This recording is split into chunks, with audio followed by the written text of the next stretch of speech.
আগামীকাল তোমাদের মাধ্যমিকের ইংরেজি পরীক্ষা। কাজে এই ইংরেজির জন্য তোমরা কি কি পড়ে যাবে আমি একটু বলে দিচ্ছি তোমাদের।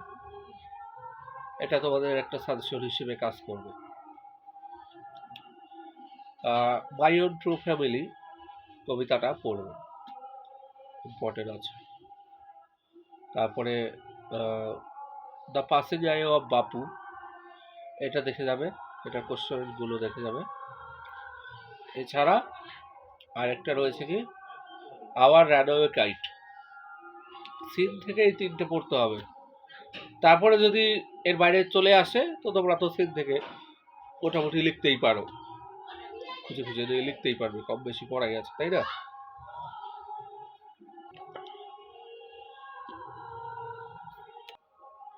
আনসিন যে কোনো টপিক হতে পারে, যাই আসুক অ্যান্সার লিখে দেবে। গ্রামার থেকে ন্যারেশন, ভয়েস চেঞ্জ আর ফ্রেজাল ভার্ব আসবেই। ফ্রেজাল ভার্বের জন্য তোমরা বইয়ের ফ্রেজাল ভার্বগুলো সলভ করো, আর বেছে বেছে যে 35 থেকে 40টা ফ্রেজাল ভার্ব হয় সেগুলো পড়ে যাও, কমন পেয়ে যাবে। আর ভয়েস চেঞ্জ টেক্সচুয়ালও দিতে পারে, টেক্সচুয়াল থেকে অবশ্যই দেবে, বা দু একটা দিতেও পারে, খুব একটা কঠিন প্রশ্ন হবে না। ডিগ্রি কিন্তু মাস্ট আসবে, degree, infinitive, article and preposition. তোমরা টেক্সচুয়ালগুলো বেশি প্র্যাকটিস করে যাও, টেক্সচুয়াল থেকে কিছুটা থাকবে গ্রামার, আর অর্ধেক আসবে বইয়ের বাইরে থেকে। তো যারা প্র্যাকটিস করেছো পারবে, আশা করা যায়।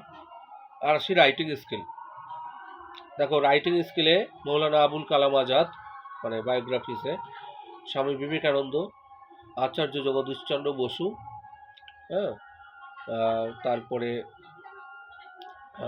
এপিজে আব্দুল কালাম, তারপরে রবীন্দ্রনাথ ঠাকুর, যদিও রবীন্দ্রনাথ ঠাকুর অতটা ইম্পর্টেন্ট নয়, হ্যাঁ, এগুলো দেখে যাবে। আর হচ্ছে স্টোরি রাইটিং আসতে পারে তোমাদের, এবার চান্স আছে। স্টোরি রাইটিংয়ের মধ্যে ফাদার অ্যান্ড হিজ সন্স, তারপরে হচ্ছে তোমার হেয়ার অ্যান্ড টর্টয়েস, তারপরে the crow and the pitcher, এই যে গল্পগুলো রয়েছে, স্টোরি রাইটিংগুলো একটু দেখে যাবে। তারপরেও কি স্টোরি তো পয়েন্ট দেওয়া থাকে, তোমরা বাড়িয়ে বাড়িয়ে লিখে দেবে। মোট কথা স্টোরি রাইটিংয়ের বা রাইটিং স্কিলের যে জায়গাটা থাকে ওখানে কিন্তু ফিল করে দিয়ে আসবে। এরপরে লেটার রাইটিং, লেটার রাইটিং এবার যদি আসে, পার্সোনাল রাইটিং আসতে, পার্সোনাল লেটার আসতে পারে, হ্যাঁ, কিংবা অফিসিয়াল লেটার আসতে পারে।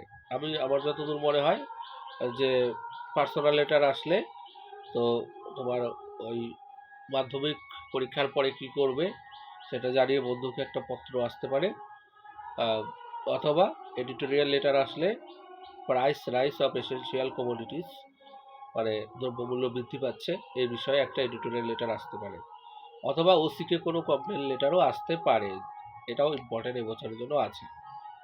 এছাড়া রিপোর্ট রাইটিং, রিপোর্ট রাইটিংয়ের জন্য বার্গলারি ইন এ ফ্ল্যাট, তারপরে হচ্ছে রবারি ইন এ ট্রেন, হ্যাঁ, রবারি ইন এ ব্যাংক, তারপরে রোড অ্যাক্সিডেন্ট, এগুলো দেখে যাবে। আর হচ্ছে নোটিশ, নোটিশের মধ্যে হচ্ছে ব্লাড ডোনেশন ক্যাম্প, তারপরে ইলিটারেসি ক্যাম্পেইন, হ্যাঁ, তারপরে হচ্ছে ট্রি প্ল্যান্টেশন, সরস্বতী পূজা উপলক্ষে কোনো প্রোগ্রাম, এগুলো বা যে কোনো জন্মজয়ন্তী সেগুলো আসতে পারে, এগুলো একটু দেখে যাও। আর সর্বোপরি আমি ইংলিশের কথাই যদি বলি, ইংলিশ সাবজেক্ট খুব একটা ছাত্রছাত্রীদের অসুবিধা হয় না।